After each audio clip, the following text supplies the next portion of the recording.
nikmatnya dan mencurahkan rahmatnya kepada kita semua.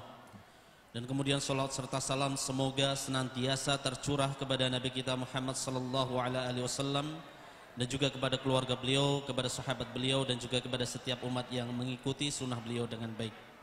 Dan sebelumnya kami ucapkan jazakumullah khairan kepada segenap panitia dari kajian Pasadena, Majelis Taklim Hilyatun Nisa, Majelis Taklim Darul Ilmi, Majelis Taklim Asyifa, Majelis Taklim Ukhuwah Fillah, dan juga kepada DKM Masjid At-Taqwa Petompon, yang atas izin Allah Jalla wa'ala kegiatan kajian ini bisa kita selenggarakan sebagaimana apa yang telah kita jadwalkan sebelumnya.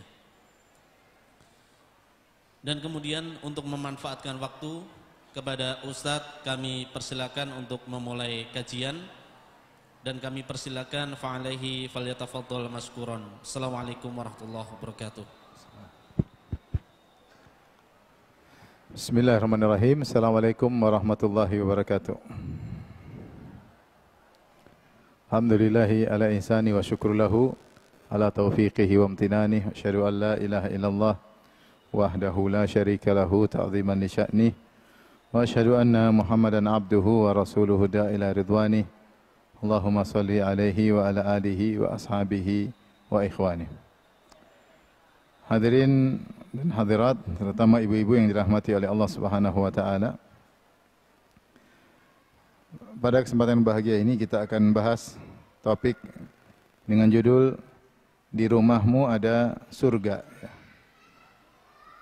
Yang saya pahami dari judul ini yaitu bahwasanya kita ingin rumah kita merupakan sumber kebahagiaan, sumber ketenangan, dan juga sumber meraih pahala sebanyak-banyaknya.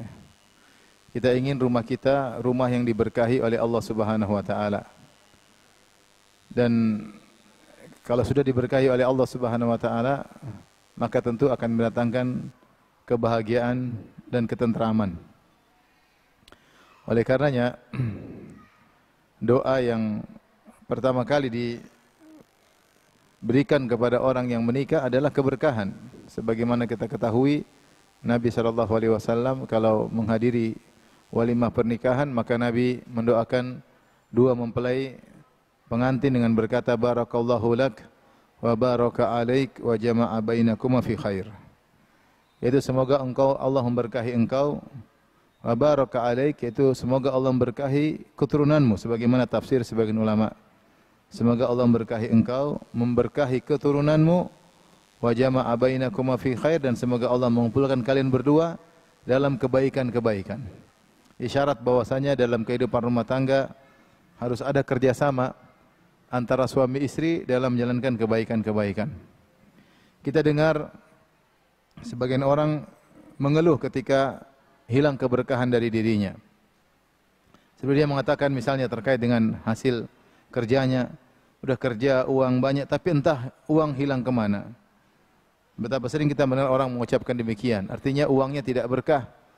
Entah kemana uangnya lari, tidak dia sadari. Demikian juga sebagian mengeluhkan tentang anak-anaknya. Dia bilang anak-anak enggak ada faedahnya. Anak-anak banyak hanya bikin masalah, ribut sana ribut sini. Sehingga keberkahan Allah cabut dari anak-anaknya. Terkadang sebagian orang kehilangan berkah dari istrinya. Istri hanya bikin masalah, hanya bikin pening kepala, ya. Makanya di antara doa Nabi SAW, Nabi berlindung dari istri yang menjadikan suami cepat tua. Kenapa? Karena terlalu banyak bikin problem, istri yang tidak berkah. Sebagian istri mengeluhkan tentang suaminya, yang seakan-akan suaminya hanyalah pembawa kesengsaraan dalam kehidupannya. Dia berangan-angan seandainya dia tidak menikah. Ini kondisi sebagian masyarakat. Terkadang mereka dalam kondisi kaya raya, tetapi mereka tidak merasakan kebahagiaan. Kebahagiaan hilang dari rumah mereka, keberkahan dicabut oleh Allah Subhanahu wa taala. Terkadang mereka inilah orang-orang yang terkenal, semua orang memuja dan memuji mereka. Namun ternyata mereka sendiri dalam kesengsaraan. Terkadang mereka kalau keluar tampil di hadapan publik harus main drama, seakan-akan keluarga yang sakinah, mawaddah dan rahmah. Tapi ternyata mereka dalam kesengsaraan yang tidak terputus-putus. Oleh karenanya ibu yang dirahmati Allah Subhanahu wa taala, Dalam hidup ini kita berusaha menjadikan rumah kita sebagai ladang pahala, ladang kebahagiaan, tempat kebahagiaan dan tempat untuk meraih surga setinggi-tingginya. Itu bagaimana kita fikirkan agar rumah kita menjadi rumah yang berkah. Jadi rumah yang berkah. Sehingga suami kita berkah, istri kita berkah, anak-anak kita berkah, kegiatan di rumah berkah. Dan itu akan mendatangkan kita akan memasuki surga di dunia sebelum surga di akhirat. Di lain sisi, kita dapati teman-teman, kawan-kawan yang selalu ingin pulang ke rumah, rindu untuk pulang ke rumah. Kalau di luar ingin pulang ke rumah. Kenapa? Dia merasa tentram di rumahnya. Dia ingin cepat-cepat pulang. Kalau dia main, taruhlah touring sama teman-temannya, dia ingin cepat pulang. Kenapa? Dia merasa tentram, merasa bahagia. Dia merasa rumahnya adalah ladang pahalanya. Ya. Maka dia merasakan keberkahan dalam rumahnya. Kalau dia pergi di luar, dia ingin ketemu anak-anaknya. Dia rindu ketemu anak-anaknya. Karena dia merasakan bakti dari anak-anaknya. Dia merasakan hasil didiknya, Allah beri berkahi. Ini orang yang paling bahagia di atas muka bumi ini. Karenanya kita semua, terutama ibu yang dirahmati Allah Subhanahu wa taala, mari sama-sama berjuang untuk menjadikan rumah kita sebagai rumah yang penuh dengan keberkahan, sehingga serasa seakan-akan ada surga di rumah kita, rumah yang dirindukan, rumah yang kita ingin menetap di rumah, tidaklah keluar kecuali karena ada keperluan, ada kebutuhan. Kalau selesai segera balik ke rumah. Itulah rumahmu, surgamu. Allah Subhanahu wa taala menyebutkan di antara kenikmatan yang Allah berikan kepada kita adalah Allah menjadikan rumah bagi kita sebagai tempat tinggal. Ya. Allah berfirman dalam surat An-Nahl ayat 80, Wallahu ja'ala lakum min buyutikum sakana. Dan Allah telah menjadikan rumah-rumah kalian sebagai tempat tinggal bagi kalian. Allah sebutkan sebagai sakan, sebagai tempat tinggal. Allah sebutkan dalam surat An-Nahl, yang surat An-Nahl itu sendiri disebut sebagai surat An-Ni'am, di mana Allah sebutkan nikmat-nikmat yang Allah berikan kepada manusia, di antaranya adalah nikmat punya rumah. Kita tahu bagaimana orang tidak punya rumah, tentu tidak nyaman. Kontrak dari satu kontrak ke kontrak yang lainnya. Ya. Kemudian berpindah rumah, pindah lagi perabotan. Ya. Atau numpang di rumah orang lain. Ya. Ya. Saya pernah merasakan itu, numpang di rumah teman, tidak nyaman, tidak bebas. Bahkan numpang di rumah mertua pun tidak bebas. Ya. Ya. Ketika kita memiliki rumah sendiri, ya taruhlah meskipun rumah kontrakan, tapi kita tinggal sendiri di rumah tersebut, maka ini suatu nikmat yang luar biasa. Apalagi rumah tersebut rumah milik pribadi. Maka ini salah satu anugerah yang Allah berikan kepada kita semua, yang tidak dimiliki oleh banyak orang. Masih banyak orang belum punya rumah pribadi. Masih banyak orang kontrak, masih banyak orang numpang, masih banyak orang yang tidak punya tempat untuk ditumpangi. Karenanya nikmat ini kita syukuri. Agar nikmat itu, nikmat rumah ini benar-benar bisa menjadikan sarana untuk kita bahagia. Dan Rasulullah SAW telah sebutkan di antara sebab kebahagiaan adalah rumah yang nyaman. Dalam hadis kata Nabi SAW, Arba'un minas sa'adah, 4 perkara yang merupakan sebab kebahagiaan. Kata Rasulullah SAW, Baitun wasi', rumah yang luas. Kemudian markabun hani, kendaraan yang mudah untuk ditunggangi. Kemudian jarun saleh, tetangga yang baik. Kemudian zaujatun salehah, istri yang salehah. Di antara sebab kebahagiaan yang Nabi sebutkan adalah rumah yang luas, yaitu rumah yang lapang, yang nyaman untuk ditinggal. Ibu-ibu yang dirahmati Allah Subhanahu wa taala, kalau kita berbicara tentang rumah yang bahagia atau rumah yang merupakan surga, rumah apakah yang dimaksud yang merupakan surga bagi kita? Para ulama menyebutkan di antara yang pertama adalah rumah yang mewujudkan tujuan pernikahan. Ada suatu pembahasan disebut dengan maqasiduz zawaj. Maqasiduz zawaj adalah tujuan-tujuan pernikahan. Kita menikah buat apa? Kita harus tahu. Sehingga kita mewujudkan tujuan pernikahan tersebut, maqasiduz zawaj tersebut melalui rumah kita. Apa sih maqasiduz zawaj? Apa sih tujuan-tujuan syariat dalam pernikahan? Maka para ulama menyebutkan tujuan pernikahan ada 3. Di antaranya adalah menundukkan pandangan, ya, di antaranya ya, menundukkan pandangan dan menjaga kemaluan, dan ini telah disebutkan dalam hadis Nabi sallallahu alaihi wasallam. Rasulullah SAW bersabda, "Ya ma'syaras syabab, man istata'a minkum an yatazawwaj falyatazawwaj." Wahai para pemuda sekalian, siapa yang di antara kalian mampu untuk menikah, maka menikahlah. Fa innahu aghaddu lil basar wa ahsanu lil farj. Karena menikah itu lebih menundukkan pandangan dan lebih menjaga kemaluan. Ini yang pertama. Jadi tujuan rumah tangga adalah untuk menjaga kemaluan, menjaga pandangan. Karena menjaga pandangan, menjaga kemaluan sebab masuk surga. Tujuan yang kedua adalah menimbulkan mawaddah dan rahmah, cinta kasih di antara suami istri. Allah berfirman, "Wa min ayatihi anna khalaqa lakum min anfusikum azwajan litaskunu ilaiha wa ja'ala bainakum mawaddatan wa rahmah.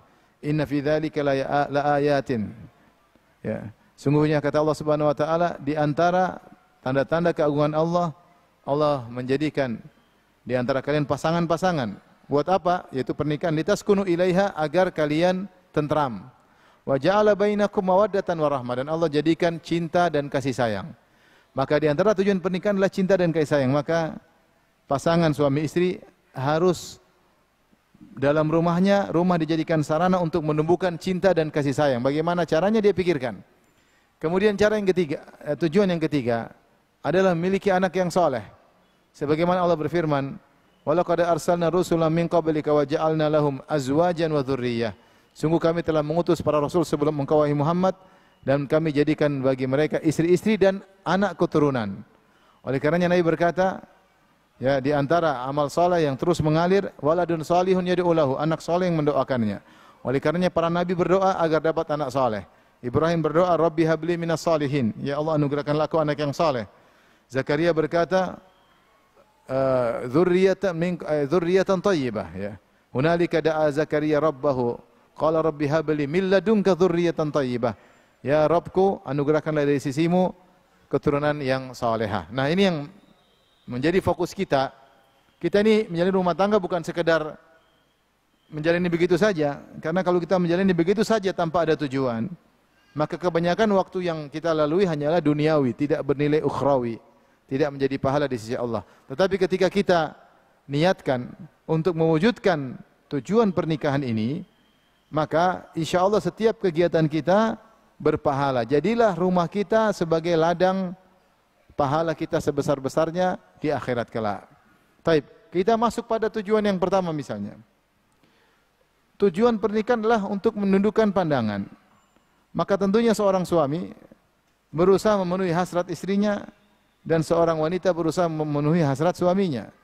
Sehingga suaminya tidaklah jelalatan matanya, ya, lirik sana lirik sini, ya.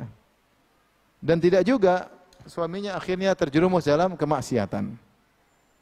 Betapa banyak masalah rumah tangga dimulai dari ketidaknyamanan dalam hubungan, hubungan ranjang antara suami dan istri.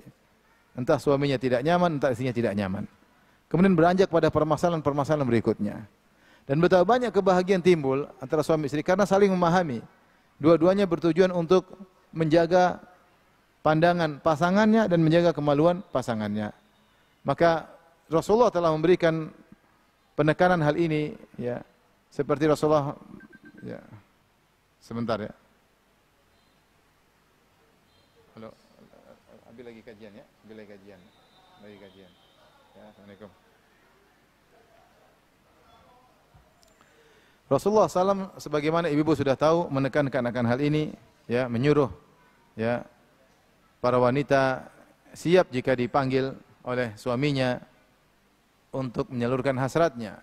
Dan juga dipahami oleh para sahabat seperti Ibnu Abbas berkata, "Ini uhibbu an atazayyana lil mar'ah kama uhibbu an tatazayyana li." Aku, yaitu sebagai suami, suka berhias untuk istriku sebagaimana aku suka istriku berhias untukku. Jadi saling memahami antara suami dan istri, ya, di mana mereka menciptakan suasana yang bisa saling menyalurkan hasrat mereka dengan baik ya. Maka ini harus dipahami, ini adalah porsi penting dalam rumah tangga, karena tujuan rumah tangga adalah menundukkan pandangan. Maka tidak mengapa ibu-ibu jangan lupa untuk berias di rumah, jangan lupa untuk ke salon, meskipun salon murahan ya. Tidak jadi masalah ya. Yang penting dari salon ya. Tanya dari mana Bu? Dari salon ya. Beli yang jangan terlalu mahal-mahal. Liven kayak, terus apa itu yang di sini ya. Spidol itu yang murah-murah juga bagus ya, tidak ada masalah ya. Insya Allah suami tidak terlalu beda-beda jauh antara mahal yang murah, tidak terlalu beda jauh. Itu hanya dibesar-besarkan para penjual make up ya. Kita laki-laki biasa-biasa aja, yang penting ada warnanya, yang penting ada warnanya ya. Jadi pergi ke salon, terus jangan lupa olahraga ibu-ibu ya. Olahraga biar tubuh menjadi tubuh atletis ya, tapi jangan atlet sumo ya, maksudnya tubuh yang baik, sehingga menyenangkan suami jika melihatnya. Tentu suami juga demikian, ya semampunya, bukan berlebih-lebihan, tapi ada olahraga sehingga memperhatikan penampilan. Jangan lupa bersihkan tempat tidur, dikasih parfum, dirapiin ya. Jangan sampai suami ketika berbicara dengan kita dalam kondisi mulutnya ya bau abape ambu ya, jangan ya. Jadi kita perhatian dalam hal yang menurut kita sepele, tapi itu sebenarnya menyenangkan suami kita. Dan kita bilang kalau kita ada sesuatu yang tidak senang dari suami, kita bilang, Mas, gimana kalau bajunya diganti? Mas, kalau bagian kita ambil parfum kita semprot ke suami kita, ya. Lihat bagaimana Nabi SAW. Nabi, siapa yang sisir rambutnya? Yang sisir rambutnya Aisyah radhiyallahu anha. Nabi, siapa yang kasih parfum? Istrinya. Yang semprotin parfum, istrinya. Kasihan ada suami nyisir rambut sendiri, kasihan. Kasihan ada suami semprot parfum sendiri, kasihan. Harusnya istrinya yang semprot. Jadi ibu-ibu bikin suasana yang dimana suami berhasrat kepada ibu-ibu ya. Karena salah satu tujuan pernikahan, sehingga rumah kita merupakan sumber pahala di sisi Allah Subhanahu wa taala. Kemudian juga tadi di antara tujuan pernikahan adalah mawaddah dan rahmah. Semua sikap yang bisa menimbulkan cinta kasih, maka kita tanamkan. Lihatlah Nabi sallallahu alaihi wasallam bagaimana sampai dia meminum dari gelas bekas bibirnya Aisyah radhiyallahu taala anha. Sampai dia memakan daging, apa kalau kita bilang daging tulang yang masih ada dagingnya, apa namanya bahasa Jawa?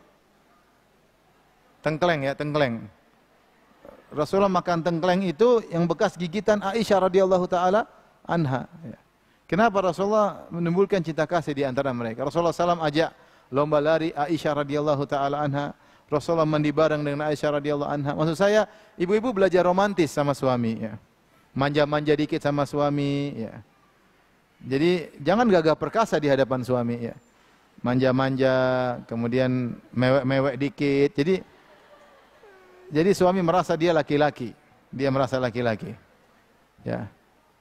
Sehingga timbul kasih sayang. Kalau suami tidur, taruh selimut, cium keningnya, cium tangannya, suami mau keluar rumah, cium tangannya. Rumah terasa indah ya. Saya pernah jalan kaki pagi-pagi di Jakarta Timur. Saya lewat rumah orang awam. Dari rumah pagar tuh cukup jauh, mungkin ada 20 meter kali ya. Jadi suaminya keluar dari rumah, mau ke kantor, istrinya ngantar sampai di pagar luar. Kemudian istrinya cium tangan suaminya. Masya Allah. Kalau kita tidak usah di luar, dalam rumah aja ya. Ya, tapi maksud saya seperti itu sehingga timbul kasih sayang suami istri. Ya. Di tengah-tengah kerjaan, telepon, sayang gimana, sudah makan belum? Ya. Sayang gimana? Ada pertanyaan menunjukkan kita perhatian. Sebagian wanita sibuk dengan temannya, sibuk dengan media sosial, lupa ngobrol dengan suaminya. Karena suaminya tidak pernah ditanya-tanya oleh istrinya, suaminya akhirnya tanya-tanya istri orang di kantor. Dan akhirnya rumah tangga jadi kacau. Ya. Jadi kita perhatikan bahwasanya untuk menjadikan rumah kita menjadi rumah surga, ladang pahala, maka kita berusaha tumbuhkan cinta kasih. Ya, itu sebenarnya mudah ya. Artinya sebenarnya kita niat aja, niat dulu ya. Niat dulu, tanya, Abi mau makan apa hari ini? Abi mau apa kambing nasi kebuli. Bi nggak ada, yang ada cuma tempe. Boleh nggak tempe kebuli misalnya?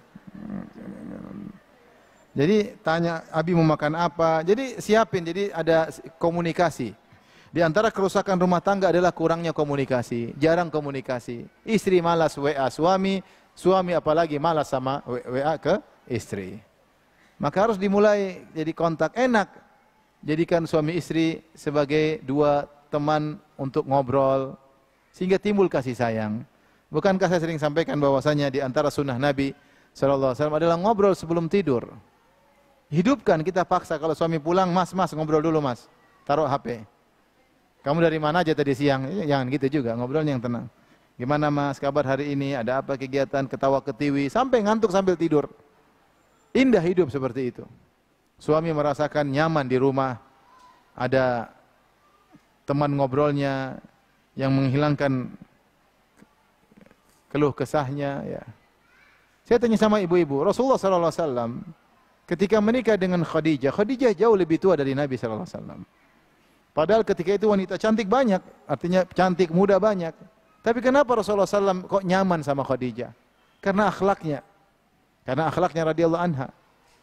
Itu ketika Rasulullah SAW berusia 40, Khadijah sudah berusia 55. Karena bedanya 15 tahun. Rasulullah usia 25, Khadijah 40. Rasulullah 40, Khadijah 55 tahun. Rasulullah sudah 50, dia sudah 65 tahun, sudah tua, akhirnya meninggal dunia. Tapi lihat Rasulullah SAW, zaujun wafi, setia, selalu ingat Khadijah meskipun Khadijah sudah meninggal dunia. Kalau kecantikan, pudar. Sampai Aisyah sebutkan tentang Khadijah, hamra'us shidqain, Khadijah ompong. Bagaimana Khadijah radhiyallahu anha ketika meninggal dalam kondisi giginya sudah tidak ada. Ya, tetapi apakah Rasulullah melirik pada wanita lain? Jawabannya tidak. Padahal kalau dia memilih wanita cantik mudah. Kenapa? Ada kenyamanan meskipun dia hidup sama seorang yang usianya seperti usia nenek-nenek. Kenapa? Akhlak yang mulia. Karena itu ibu-ibu, tumbuhkan kasih sayang antara kita dengan suami, ngobrol, bercanda, menghormati suami. Karena kecantikan ini akan pudar, tidak akan selamanya. Ibu-ibu mau secantik apapun masih kalah dengan gadis umur 30 tahun, pasti kalah. Ibu udah 45, udah 50, ya pasti sudah mewek-mewek di sini, siapa? Sudah apa namanya? Sudah tidak kencang lagi kulitnya. Ya, ini sifat manusiawi mengingatkan kita kepada hari akhirat. Nah, apa yang semakin indah dan semakin indah adalah akhlak. Kalau wajah, keindahannya semakin pudar. Tapi akhlak semakin indah, semakin dikenang oleh suami. Semakin bersyukur suami memiliki akhlak yang wanita yang berakhlak soleha. Semakin tua semakin soleha, semakin tua semakin perhatian. Sebagaimana Khadijah radhiyallahu anha kepada Nabi sallallahu alaihi wasallam. Maka saya harapkan dalam rumah tangga ibu-ibu, jadikanlah teman sebagai suami sebagai teman ngobrol, teman bercanda, teman curhat,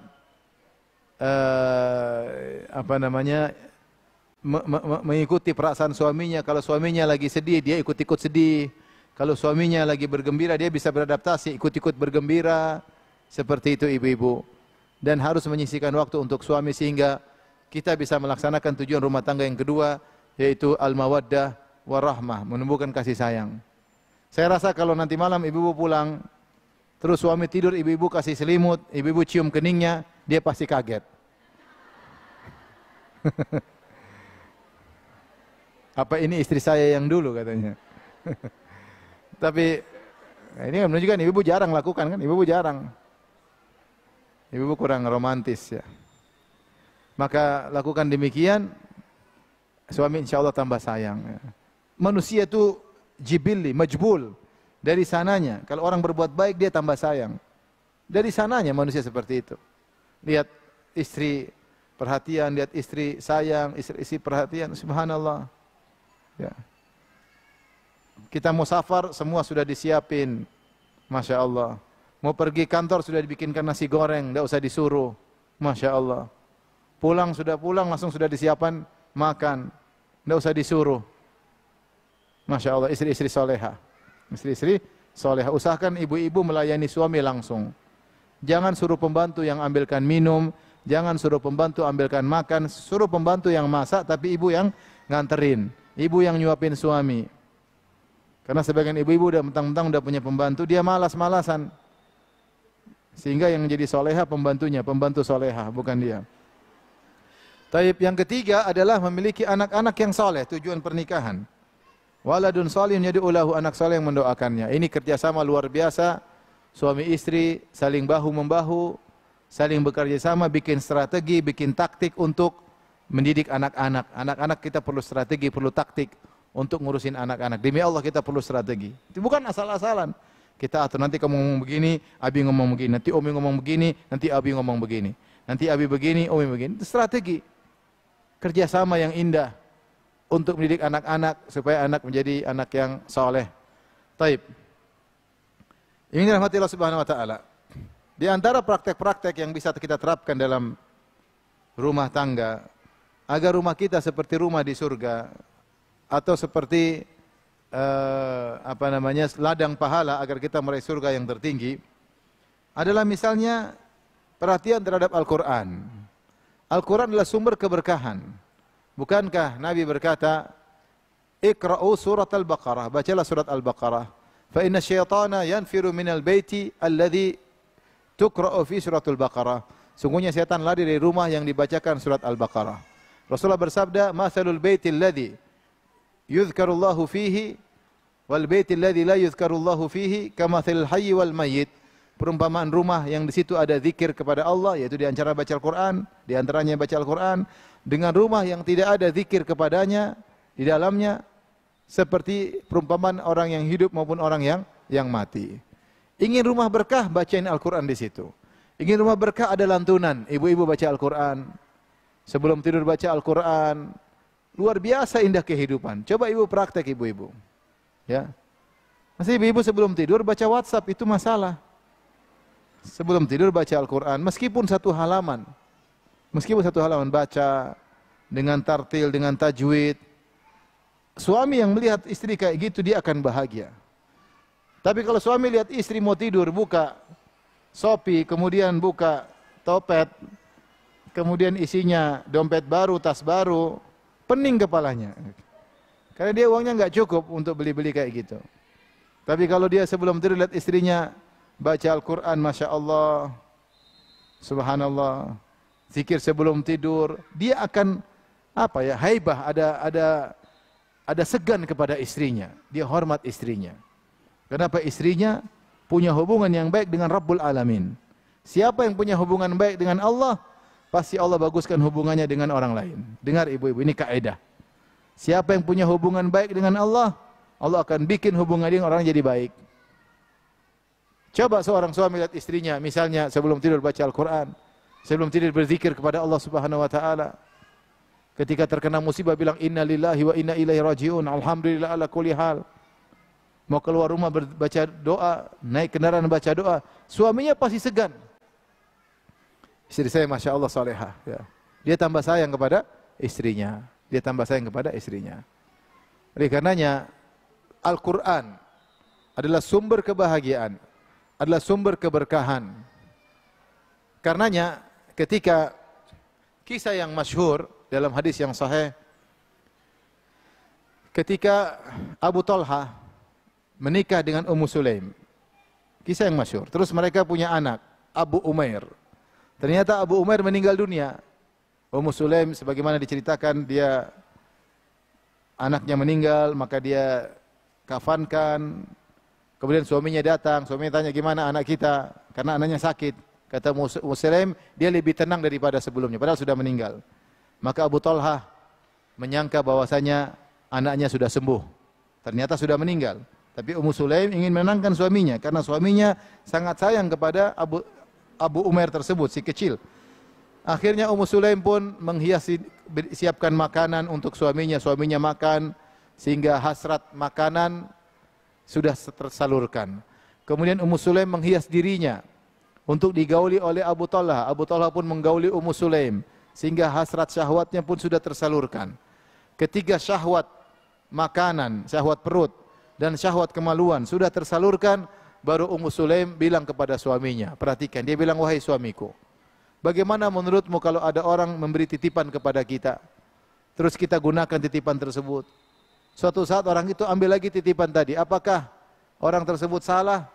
Tentunya tidak. Apakah mereka kalau menahan mereka salah? Ya mereka salah. Wong sudah dititipkan, sudah digunakan, kalau diminta kembali, ya kembalikan. Ketika itu Ummu Sulaim berkata, sesungguhnya anakmu Abu Umair adalah titipan Allah Subhanahu wa taala. Dan sekarang Allah mengambil titipannya. Maka Abu Talha pun agak marah, maka ditenangkan oleh Ummu Sulaim. Subhanallah. Setelah itu Abu Talha menceritakan hal ini kepada Rasulullah tentang apa yang terjadi semalam. Maka kalau tidak salah Rasulullah berkata, "Arrastukuma?" Ya. Arrastuma ya. Apa kalian berdua melakukan hubungan? Ya. Apa kalian tadi malam melakukan hubungan? Intinya makna lafal Nabi, Rasulullah bertanya, apakah tadi malam kalian melakukan hubungan? Kata Abu Talha, iya. Maka Rasulullah berkata, semoga Allah berkahi hubungan kalian semalam. Taib. Ternyata dari hubungan malam tersebut lahirlah seorang anak namanya Abdullah. Ketika lahir, Anas bin Malik kakaknya, kakak tirinya bawa Abdullah, kemudian Rasulullah kasih tahnik dan doakan. Anak ini, Abdullah ini, kemudian punya anak 10 orang, semuanya hafal Quran. Semuanya hafal Quran. Ternyata Rasulullah berkata, bisa jadi Allah beri berkah kepada kalian karena hubungan intim kalian semalam. Ternyata bukti keberkahan apa? Anak-anak, cucu mereka 10 orang semuanya hafal Quran.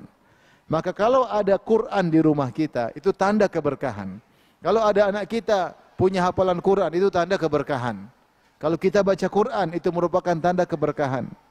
Maka bagaimana kita mau menjadikan rumah kita adalah surga, sementara kita tidak pernah baca Al-Quran? Bagaimana kita menjadikan rumah kita rumah surga, sementara dalam rumah kita putar musik-musik? Bagaimana kita mau menjadikan rumah kita rumah surga, sementara di rumah kita nonton film Korea, film India, sinetron, ya? Bagaimana mau menjadikan rumah kita rumah surga, sementara kita buka HP, kita ikuti berita artis ini, artis anu, artis ini, artis anu, selingkuh ini, selingkuh anu, ya. Waktu kita habis bukan baca Quran, waktu kita habis baca berita-berita yang informasi sampah yang hanya memenuhi database kita yang tidak ada faedahnya. Gimana kita mau bahagia? Oleh karena di antara sebab keberkahan, rumah diisi dengan zikir kepada Allah Subhanahu wa taala. Maka ibu yang dirahmati oleh Allah Subhanahu wa taala, di antara kita, di antara ibu yang sudah berumur, ya. Sudah berumur maksudnya bahasa ininya sudah tua, ya. Oleh karenanya sisa umur yang ada, jadikan rumah sebagai rumah yang penuh keberkahan. Oleh karenanya wanita kalau sudah nyaman di rumah, dia tidak suka keluar rumah. Allah memuji wanita-wanita yang seperti ini. Allah berkata kepada istri-istri Nabi, wa qarna fi buyutikunna wa la tabarrajna tabarrujal jahiliyatil ula. Hendaknya kalian qarar, menetap di rumah-rumah kalian, dan janganlah kalian keluar berias di luar rumah. Kata para ulama, wanita menetap di rumah saja pahala mengalir. Ibu-ibu kalau di rumah berniat menjalankan perintah Allah untuk menetap di rumah, karena di rumah banyak kegiatan, banyak ladang pahala, maka niscaya pahala terus mengalir. Beda kalau laki-laki di rumah enggak ada pahala mengalir. Laki-laki kalau pahala mengalir harus keluar rumah cari nafkah. Ibu-ibu di rumah pahala mengalir. Nah, bagaimana dia betah di rumah? Dia sibukkan dengan hal-hal yang bermanfaat. Di antaranya dia fokus dalam membaca Al-Quran. Anak-anak disuruh perhatian membaca Al-Quran, karena itu merupakan sumber keberkahan. Taib. Di antara contoh praktek agar menjadikan rumah kita seperti surga, salat malam dengan suami. Subhanallah, ibu-ibu itu adalah kenikmatan luar biasa. Sungguh nikmat seorang suami ngajak istrinya salat malam. Dan sungguh nikmat luar biasa seorang wanita mengajak suaminya salat malam. Jika mereka salat malam berdua, maka kutiba minadz-dzakirina Allaha katsiran wadz-dzakirat. Maka keduanya dicatat sebagai lelaki, suaminya dicatat sebagai laki yang banyak mengingat Allah, dan istrinya dicatat sebagai wanita yang banyak mengingat Allah. Yang kata Allah, addallahu lahum maghfiratan wa ajran azima. Allah siapkan bagi mereka ampunan dan ganjaran yang besar. Maka ibu-ibu mulai malam ini atur strategi agar bisa sholat malam sama suami. Kalau ibu datang bulan, suami dibangunkan. Pulang nanti bilang, Mas, insya Allah malam ini saya bangunkan Mas sholat malam. Ya. Mas sabar ya, kita ini sudah tua Mas, mau cari apa lagi? Kita cari akhirat. Ya. Cari akhirat. Serius ngomong sama suami. Kamu bangunkan saya bangunkan kamu. Sekarang azan subuh jam 4:30 di Semarang. Bangun aja 3:30. Bangun aja jam 4 kurang 15. Salat malam meskipun cuma 15 menit. Tapi efeknya luar biasa. Makanya surat Al-Muzammil yang isinya tentang salat malam, ya ayyuhal muzammil, qumil laila illa qalila. Wahai lelaki yang berselimut, bangunlah untuk salat malam. Surat ini disebut oleh para ulama dengan Zadud Da'iyah, surat bekal seorang dai. Kalau seorang dai ingin berdakwah di pagi hari, maka dia charging imannya di malam hari. Dan charging yang paling kuat, charger yang paling kuat adalah salat malam. Karena ketika dia di siang hari benar bermakna. Kenapa? Karena ibu dan suami salat malam, salat malam. Subhanallah. Saya pernah menginap di rumah keluarga istri. Saya bangun di tengah malam, saya lihat subhanallah suami istri salat malam. Indah, saya yang lihat aja indah. Gimana lagi yang melakukannya? Betapa indah. Kita yang lihat aja luar biasa. Kesabaran, salat malam bareng, berdoa bareng-bareng, mungkin nangis bareng-bareng, istighfar bareng-bareng, Masya Allah, nikmat luar biasa. Kita yang lihat aja, subhanallah, bahagia. Gimana lagi yang melakukannya? Oleh karenanya Rasulullah mengatakan, rahimallahu imra'an qama minal lail. Semoga Allah merahmati seorang lelaki bangun di malam hari, yaitu seorang suami, fasalla, kemudian dia salat di malam hari. Wa aiqadha ahlahu, kemudian dia bangunkan istrinya. Fa in abad, kalau istrinya tidak mau bangun, nadhahat fi wajiha alma, maka dia percikan air di wajah istrinya supaya bangun. Wa rahimallahu imra'atan, dan semoga Allah merahmati seorang wanita, qamat minal lail, bangun di malam hari, fa salat, kemudian salat. Wa aiqadhat ahlaha, kemudian dia bangunkan istrinya, bangunkan suaminya. Fa in aba, kalau suaminya tidak mau bangun, nadhahat fi wajhil ma, maka dia percikan air di wajah suaminya. Kerjasama dalam rangka untuk melawan kantuk, dalam rangka untuk mencari keridhaan Allah. Orang seperti begini bagaimana tidak bahagia? Dia membuang kebahagiaan tidurnya, dia membuang kelezatan tidurnya untuk mencari keridhaan Allah. Mustahil tidak bahagia, mustahil. Dia pasti bahagia. Pasti jadi suami istri yang harmoni, pasti jika mereka berdua kerjasama dalam salat malam. Bapak Ibu dirahmati Allah Subhanahu wa taala, kita harus banyak introspeksi diri, merubah tatanan pola hidup kita selama ini. Kalau kita ingin bahagia, kalau ingin rumah kita penuh berkah, maka kerjasama dengan suami untuk salat malam bersama. Kemudian ada hal-hal yang bisa menjadikan rumah kita sebagai sumber pahala. Ini beberapa ide-ide yang mungkin saya sampaikan. Ya. Perlu dipikirkan antara suami dan istri. Contoh misalnya, kerjasama untuk membuat pengajian di rumah. Pengajian buat tetangga, bukan pengajian besar-besaran ya. Pengajian buat tetangga, panggil ustadz, sampaikan. Rumah jadi berkah. Pengajian untuk karib kerabat, undang karib kerabat sebulan sekali, datang ke rumah, bikin pengajian, ada tanya jawab, rumah berkah. Luar biasa rumah berkah. Kita selain mengisi dengan zikir kepada Allah, kita isi rumah dengan taklim. Dengan taklim. Seperti para sahabiat pernah datang kepada Nabi, kata mereka, ya Rasulullah, para lelaki telah mendominasi Anda. Kami wanita tidak kebagian untuk ilmu. Kata Rasulullah SAW, mau'idukunna fi baiti fulan atau fi baiti ummi fulan. Sungguhnya tempat pertemuan kita untuk pengajian di rumah fulanah atau di rumah ibu tertentu. Jadi mereka pingin pengajian. Dan salah satu dari sahabiat rumahnya dijadikan tempat pengajian. Jadi kalau rumah isi pengajian, rumah berkah. Rumah berkah. Bukan kalau orang ngaji, maka turun ketenangan, turun rahmat kepadanya, malaikat turun, meletakkan sayapnya. Subhanallah, bagaimana rumah tidak berkah dengan rumah yang seperti ini, yang berisi dengan zikrullah, baik baca Al-Quran, baik zikir, apalagi diantaranya juga menuntut ilmu. Taib. Di antara kerjasama yang mungkin bisa dilakukan antara suami istri, Hendaknya direnungkan kerjasama ini. Kerjasama untuk menyambung silaturahmi. Menyambung silaturahmi. Rumah kita jadi berkah. Sebagian orang misalnya, dia bilang sama suaminya, suami, Mas, kita bikin rumah ini kalau punya duit banyak. Kalau nggak punya ya sudah ya. Mas, kita bikin rumah, bikin kolam renang. Buat apa? Buat ponakan-ponakan mandi di sini. Buat keluarga biar nyaman rumah di sini. Kalau nginap di rumah, subhanallah, mereka berdua memikirkan bagaimana cara rumahnya berkah, menjadi tempat kumpul, tempat pertemuan karib kerabat. Sehingga karib kerabat datang dengan nyaman. Tinggal di rumah yang nyaman. Kerjasama untuk menyambung silaturahmi. Betapa indah seorang istri berkata kepada suaminya, Mas, bulan ini kau belum kirim uang buat ibumu. Mas, bulan ini kau belum kirim uang buat ponakanmu. Mas, bulan ini kita belum ziarah ke rumah ibu. Mas, bulan ini kita belum ziarah ke rumah tante. Luar biasa. Mas, kue apa yang disukai oleh mama, saya mau masakan. Mas, saya sudah bikin kue, kita antar ke rumah mama. Subhanallah.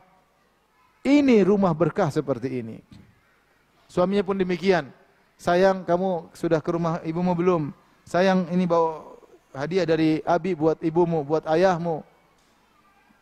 Kerjasama dalam menyambung silaturahmi.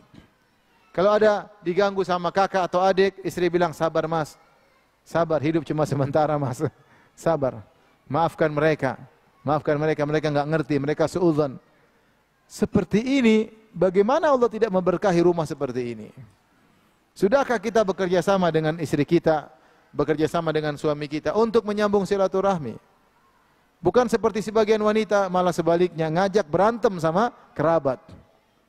Ajak suaminya, provokasi suaminya untuk berantem dengan kakak dan adiknya. Sampai dia berkata, kamu pilih aku atau pilih kakakmu? Lebih parah lagi sebagian wanita mengatakan, kamu pilih aku atau pilih ibumu? Endasmu, bilang. Jadi ngajak suaminya suruh berdurhaka sama ibunya. Ini seperti apa begini ya? Istri itu ngajak suami untuk nyambung silaturahmi. Demi Allah kalau dia berkorban sebagian waktunya, berkorban sebagian hartanya, dia bilang, mas ini kasih ibumu saja. Pasti Allah ganti lebih baik. Pasti Allah berikan kebahagiaan. Pasti Allah turunkan ketenangan. Luar biasa. Bukankah Rasulullah mengatakan, man ahabba an yubsatalahu fi rizki wa yunsa'a fi athari falyasil rahimah.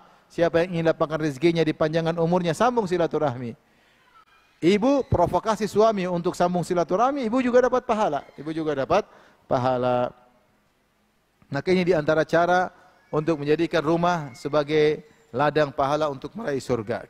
Di antaranya misalnya kerjasama untuk memuliakan tetangga. Untuk memuliakan tetangga, ini juga penting. Ingatin istri, sayang sudah bikin kue enggak buat tetangga? Kamu masak banyak sekali, sudah kasih tetangga belum? Ingatkan. Subhanallah. Rasulullah bersabda, la yazalu Jibril yusini bil jar hatta dhanantu annahu sayuwarrithuhu. Senantiasa Jibril berwasiat kepadaku untuk berbuat baik kepada tetangga sampai aku menyangka tetangga akan dijadikan ahli waris. Saking Jibril sering perhatian kepada tetangga. Oleh karena di antara yang paling bisa kita lakukan perhatian sama tetangga. Tetangga kita tidak banyak-banyak, satu kanan, satu kiri, dua kanan, dua kiri, tiga kanan, tiga kiri. Bukan satu kampung semuanya kita enggak mampu. Ya. Maka rumah kita menjadi rumah berkah. Dan saya sering bilang bahwasanya berbuat baik kepada tetangga tidak susah. Ibu-ibu kalau tinggal satu kompleks misalnya, townhouse misalnya, atau rumah mungkin 20-30 rumah, ibu-ibu berbuat baik setahun sekali, setahun dua kali saja. Misalnya pulang dari Semarang atau pulang dari Jogja beli apa yang murah-murah gudeg Jogja kayak atau apa kayak, ya terus bagi-bagi tetangga dikit-dikit. Setahun dua kali saja mereka sudah ingat sama ibu. Apalagi sekarang berbuat baik sama tetangga semakin hilang sunnah ini. Apalagi di kota-kota besar, orang individualisme, individu sendiri-sendiri, tidak mikir lain, ego masing-masing, lu gua, nggak ada pikiran tetangga. Semakin hilang, bahkan tetangga tidak kenal tetangganya, tetangganya tidak bertemu meskipun setahun, mungkin ketemu setahun sekali. Kalau pas ada kematian baru ketemu. Hari-hari tidak pernah ketemu, hari-hari tidak pernah kunjungan, tidak pernah kirim kue, tidak pernah. Nah kalau kita berpikir sama istri kita untuk berbuat baik sama tetangga, rumah kita berkah. Bayangkan kita masak kue bagi sama tetangga, kita beli oleh-oleh kasih sama tetangga. Modal tidak banyak ibu-ibu, tetapi ibu-ibu tercatat sebagai tetangga terbaik di sisi Allah Subhanahu wa taala. Tidak banyak, dan semuanya Allah akan ganti. Semuanya Allah akan ganti cepat atau lambat, dan biasanya kebiasaan Allah mengganti dengan lebih banyak. Pengalaman sudah membuktikan. Kalau kita berbuat baik kepada orang lain, Allah akan ganti cepat atau lambat, dan biasanya kalau Allah ganti lebih banyak, sebagaimana pengalaman telah menunjukkan hal tersebut. Kemudian juga di antaranya misalnya kerjasama untuk memuliakan tamu. Ada tamu datang, maka kita serius selama kita punya rezeki. Kalau enggak punya rezeki ya seadanya. Kita ini belikan ini, si istri masak, istri juga semangat masak untuk memuliakan tamu, sehingga tamu itu nyaman ya ketika bertamu di rumah. Hampir-hampir tidak mau pulang ya. Kenapa? Karena begitu nyaman, makanan enak, pelayanan enak, senyum manis menghiasi sang pemilik rumah, sang tuan rumah. Maka ini semua kita niatkan karena Allah, maka pahala mengalir. Jadilah rumah kita rumah yang berkah. Ya. Kenapa orang jarang bertamu di rumah kita? Karena tidak merasa nyaman. Cuma bertamu dikasih teh. Repot. Tidak dikasih apa-apa, cuma kasih teh. Sudah jam 1 bertamu tidak dikeluarin makan siang. Ya. Apa makan siangnya jam 4 sore? Ini gimana? Ya. Tapi coba lihat, sebagian ini saya cerita ya. Sebagian kabilah atau sebagian suku sama ponakan enggak dekat. Sama ponakan enggak dekat. Ponakan seperti orang lain, itu kan kerabat. Ponakan bertamu dia gelisah, apalagi ponakannya bertamu lebih dari 3 hari. Waduh. Sehingga ponakannya enggak ada yang betah tinggal di tempat dia. Mau bertamu juga malas karena tidak merasa seperti orang asing. Ini padahal kerabat bertamu seperti dianggap orang asing. Bagaimana kerabat mau betah bertamu di rumah kita sementara kita sikapinya seperti mensikapi orang asing. Sudah 3 hari kita tanya, kapan kamu pulangnya? Kamu enggak dicari mamamu? Dia kan akhirnya gelisah. Enggak om, sebulan lagi om. Mampus lu katanya. Jadi orang enggak nyaman ke rumah. Kenapa? Pelit luar biasa. Pelit sudah mendarah daging. Pelit sudah mendarah daging. Makin harus kita lawan ibu-ibu agar rumah kita berkah. Lain halnya kalau kita enggak punya apa-apa. Ya sudah. Kalau enggak punya apa-apa ya bilang, mohon maaf ya, tole cuma segini saja yang bisa tante sediakan. Pak De, Bude cumanya segini. Mohon maaf ya tole ya gitu. Ya dia ngertilah. Tapi kalau kita pelit, kasihan ya. Sehingga orang bertamu pun tidak betah, malas bertamu di rumahnya. Lihat sifat Nabi SAW. Wa taqri dhaif. Kata Khadijah ketika Nabi SAW ketakutan karena baru didatangi Jibril, dipeluk oleh Jibril. Apa kata Nabi SAW? Inni laqad khasyitu ala nafsi. Sungguh aku khawatir kemudaratan menimpa diriku. Apa kata Khadijah? Kalla fa wallahi abshir. Sekali-sekali tidak, demi Allah bergembiralah wahai suamiku. Lan yuhzikallahu abada. Allah tidak akan menghinakan engkau selamanya. Kenapa? Innaka latasilur rahim. Engkau suka nyambung silaturahmi. Wa tasduqul hadis. Engkau suka jujur. Wa tahmilul kalla. Engkau bantu orang yang belum bisa sempurna atau belum bisa mencukupi kebutuhannya. Wa taksibul ma'dum, bahkan orang tidak bisa kerja sama sekali, kau cari nafkah buat dia. Wa takrid dhaif, engkau suka menjamu tamu. Wa tu'inu ala nawa'ibil haq, dan engkau membantu orang yang terkena musibah. Orang seperti ini yang suka menjamu tamu, suka menyambung silaturahmi, tidak akan dihinakan oleh Allah selama-lamanya. Kenapa Khadijah mengatakan demikian? Dia sudah istiqra, dia sudah meneliti tentang berita-berita masa lalu dan berita-berita di zaman dia. Tidak ada seorang pun yang dia kenal yang suka menjamu tamu kemudian dihinakan oleh Allah Subhanahu wa taala. Mustahil, kata Khadijah. Jadikanlah rumah kita rumah berkah, sumber surga. Sehingga kalau Allah tanya nanti pada hari kiamat tentang nikmat rumah, Allahu ja'alakum min buyutikum sakana. Allah sebutkan nikmat. Allah telah menjadikan rumah sebagai tempat tinggal. Kalau Allah hisab apa yang kau lakukan di rumahmu, maka kita bisa jawab, saya salat malam di rumah ya Allah, saya baca Quran di rumah ya Allah, saya suruh anak-anak meroja Quran di rumah ya Allah, saya jamu tamu ya Allah, saya bikin kue buat tetangga ya Allah, saya bikin pengajian di rumah buat tetangga di rumah ya Allah, saya undang keluarga lebaran di rumah ya Allah. Maka kita akan jawab dengan jawaban yang nyaman dan tenang, dan dibalik itu pahala yang besar. Tapi kalau Allah tanya, apa yang kau lakukan di rumahmu? Nonton film Korea ya Allah, film India ya Allah. Tiap hari bicara dunia di rumah ya Allah. Tidak pernah ngundang tamu ya Allah. Tamu saya suruh pulang ya Allah. Ponakan saya usir ya Allah. Repot, repot. Karenanya ibu dirahmati Allah Subhanahu wa taala, berusaha jadikan rumah sebagai ladang pahala. Sampai datang dalam satu hadis, meskipun hadisnya sanadnya lemah, tapi maknanya benar. Rasulullah mengatakan khairu baitin, sebaik-baik rumah adalah rumah yang di situ ada anak yatim yang dimuliakan. Rumah yang ada anak yatim yang dimuliakan. Ada kita pelihara anak yatim, tinggal di rumah kita muliakan anak yatim tersebut. Ini rumah terbaik di sisi Allah Subhanahu wa taala.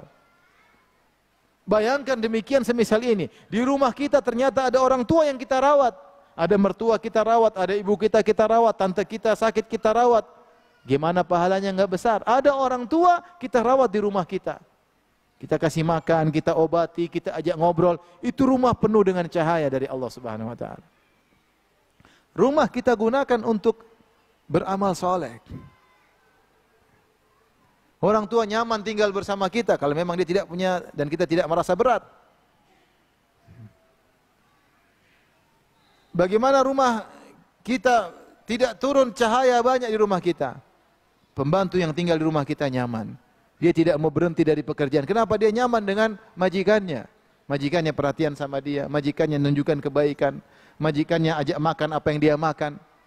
Subhanallah. Jika sunnah kita kerjakan, rumah kita merupakan ladang pahala. Rumah kita sumber kebahagiaan, rumah kita adalah surga dunia sebelum surga akhirat. Demikian saja ibu yang dirahmati Allah Subhanahu wa taala saya sampaikan. Semoga bermanfaat. Kalau ada yang bertanya saya persilahkan. Wallahu taala alam bisawab.